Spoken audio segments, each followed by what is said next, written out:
সুফি noodles মাত্র 2 মিনিটে রান্না, স্বাদে ভরপুর। আপনিও যদি রান্না করে খেতে চান তাহলে দেখতে থাকুন এই ভিডিওটা শেষ পর্যন্ত। হ্যালো এভরিওয়ান, আসসালামু আলাইকুম। আজকে আমি আবারও চলে আসলাম আপনাদের মাঝে সুফি নুডলস কীভাবে রান্না করতে হয়। আমি প্রথমে চুলাটা অন করে দিলাম। এখন ছোট্ট একটা ডেকচি চুলার মধ্যে তুলে দিয়ে একটু করে টাইমটা সেটিং করে নিলাম। টাইমটা সেটিং করার সাথে সাথে ডেকচিটা একটু ঠিক করে দিলাম। এখন আমি একটু দিয়ে দিব সরিষার তেল। আসলে এই নুডলসটা তেল ছাড়াও রান্না করা যায়। অনেকে বলবে আবার নুডলসে কেন তেল দেয় না, তেল না দিয়ে কীভাবে নুডলস রান্না করে। এই জন্যই আমি আপনাদেরকে বোঝার সুবিধার্থে একটু করে তেল দিলাম। প্রায় সময় আমি রান্না করি এটা তেল ছাড়া, আমার বাবু তেল ছাড়া খেতে পছন্দ করে। একটু করে তেল যখন গরম হয়ে আসছে আমি এই নুডলসটা এখন ছেড়ে দিব। প্যাকেটটা খুলে এখন নুডলসটা দিয়ে দিলাম। দেখেন একটু একটু করে দিচ্ছি, একটু করে পড়ে গেছে। দেখেন এখন দিয়ে দিচ্ছি, একটু করে নাড়াচাড়া করে ভেজে নিয়ে এখন মশলাটাই দিয়ে দিব। আসলে একদম ছোট্ট একটা ডেকচির মধ্যে করতেছি তাই একটু নাড়াচাড়া করতেছে। দেখেন এখন মশলাটা দিয়ে দিছি, আর একটু করে নাড়াচাড়া করে ভেজে নিচ্ছি। মশলাটা নুডলসের মধ্যে আর তেলের মধ্যে মিক্স করে নিছি।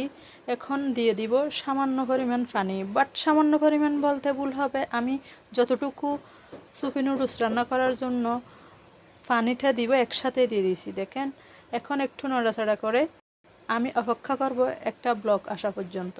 জাস্ট 3 মিনিটে এই নুডলসটা রান্না হয়ে যায়। আমি আপনাদেরকে ভিডিওটা পুরো দেখার সুবিধার্থে একটু লম্বা করে ফেলছি। 3 মিনিটে লাগে, বেশি লাগে না। আপনারা বাচ্চাদেরকে যখন তখন জাস্ট 2-3 মিনিটের মধ্যে নুডলস রান্না করে খাওয়াতে পারবেন, ঠিক এভাবে। আমি এখন একটু টাইম দিছি 5 মিনিট। আমি 5 মিনিট দিছি। 5 মিনিট দেওয়ার পরে এখন আমি একটা ব্লক আসা পর্যন্ত অপেক্ষা করব। ভিডিওটা আমি কিন্তু কাটতেছি না, আপনাদের বোঝার সুবিধার্থে।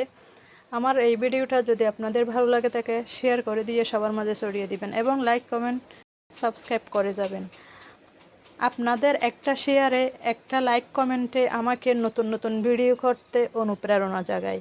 অনেক দিন পর আপনাদের মাঝে একটা ভিডিও নিয়ে আসলাম। এখন থেকে আমি এই চ্যানেলে প্রতিদিন ভিডিও দিতে থাকবো।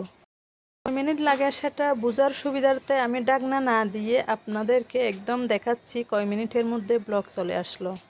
নুডলসের মধ্যে ব্লক চলে আসছে। এখন আমি ডাকনা দিয়ে ডেকে দিব। আমার নুডলস এখন রেডি। আমি আপনাদেরকে দেখাচ্ছি একটু করে কেমন হয়েছে সেটা। ডাকনাটা উঠিয়ে নিয়ে দেখাচ্ছি আপনাদেরকে। দেখেন হয়ে গেছে। এখন চুলাটা অফ করে দিয়ে আমি বাটিতে নিয়ে দেখাচ্ছি আপনাদেরকে কতটা লোভনীয় এই নুডলসটা। বাচ্চাদের একদম পারফেক্ট একটা নুডলস হচ্ছে এটা। আজ এই পর্যন্ত, সবাই ভালো থাকবেন। আসসালামু আলাইকুম। আবারও দেখা হবে নতুন কোনো ভিডিওতে।